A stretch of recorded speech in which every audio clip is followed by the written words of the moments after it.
Today, I want to talk to you about how to be like an anchor to someone going through some suffering, how to be that light to someone going through some darkness. A lot of times, people say the wrong things when someone is either grieving or situation, life changing, life trials are happening around them. So, I'm going to give you a few things that we could do in order to be a support to someone else.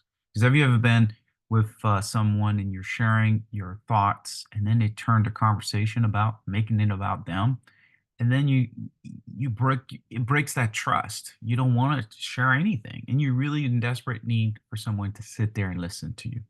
There's a few things that happen, and I want us to make sure that we are the person that's the anchor or the light in someone's darkness when they're going through something. The very first thing that I've seen people do, even I've experienced that with us when I shared my struggles, what I'm going through, is they become a consumer of the conversation. When you consume the conversation, that means you're talking more about your situation than theirs.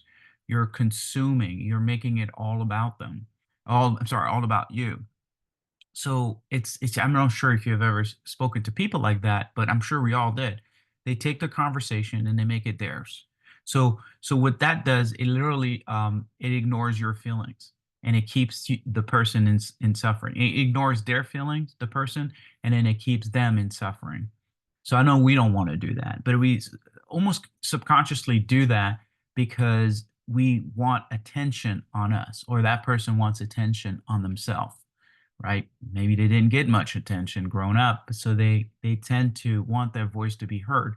So that's called consuming the conversation.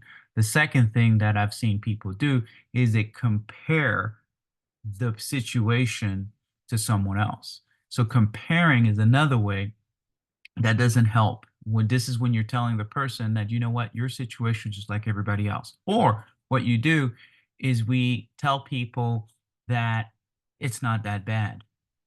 You know what I mean? Oh, I've been through worst.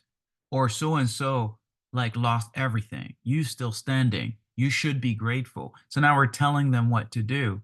We're telling them how to feel. And that's never good. That's not good. That doesn't bring in closure. That doesn't help them at all.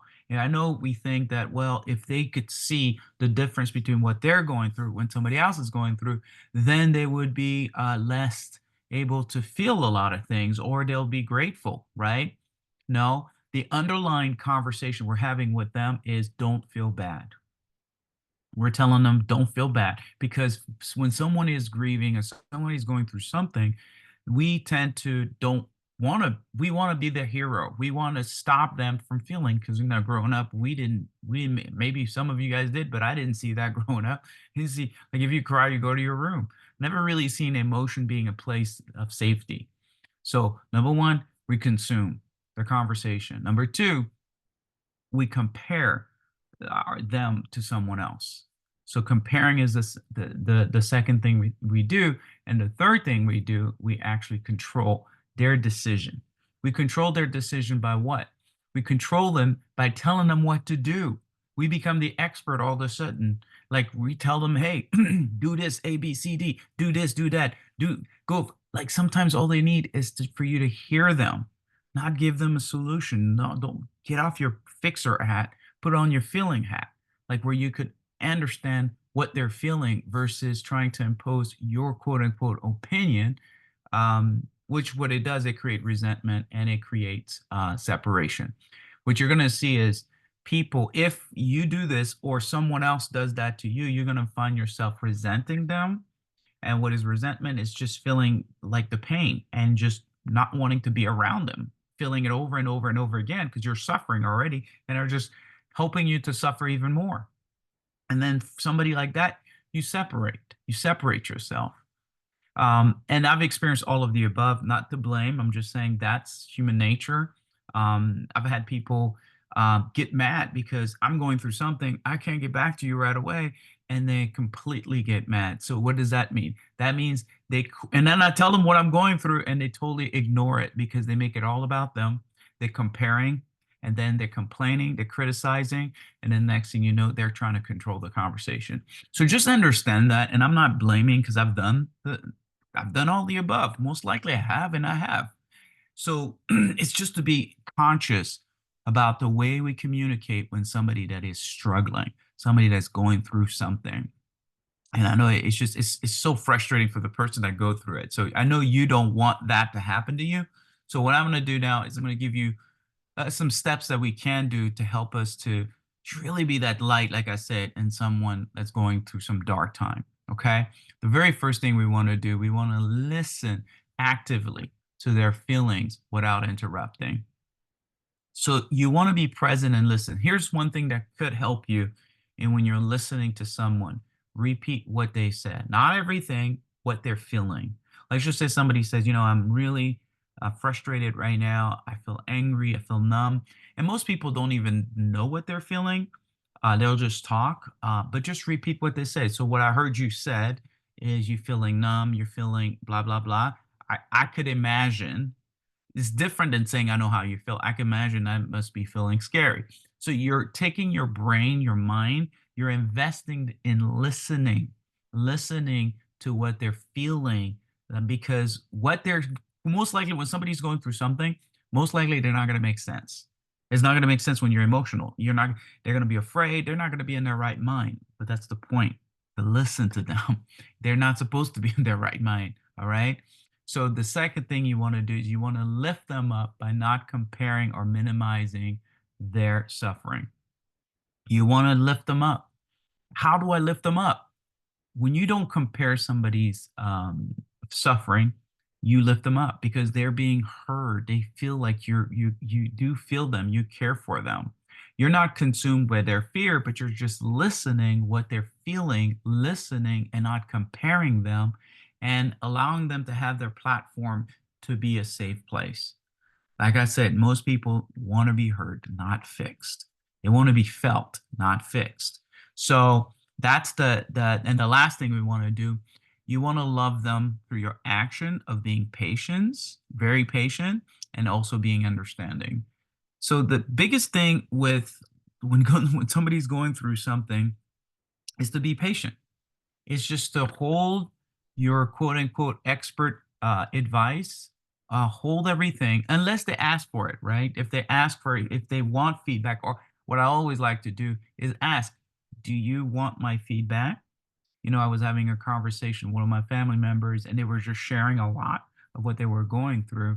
And then, of course, I was giving my feedback. I didn't ask and I just gave advice. Again, that's the last point, trying to control, like giving advice, right? And what I was trying to help, quote unquote. But the truth is, I was really trying to control. So, anyways, what this person said to me is, what would have been better is to ask me, hey, do you want my feedback? Do you want some advice? And I would have told you, no, I just want you to listen. Well, actually, I'm the one that said that because this person said, sometimes when I speak to you, you give me feedback, and I didn't want feedback on this one. And I'm like, then I said, well, next time, and I apologize, but I said, next time, if you don't mind asking me, letting me know whether this is a feedback conversation or just feel me conversation. Good question to ask, right? Is this a feedback conversation, or do you want me to just hear you? A feeling conversation where you just want me to feel you, right?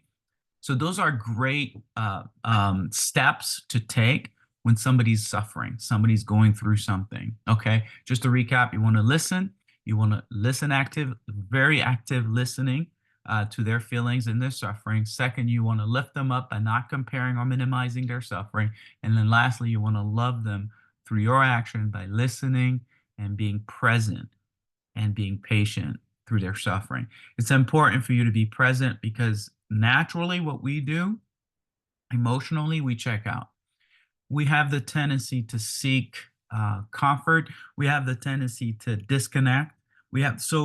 Automatically we will disconnect when we're connecting with somebody else, right? When we're talking to somebody else, we'll disconnect because that's our habit and that's what we've been taught.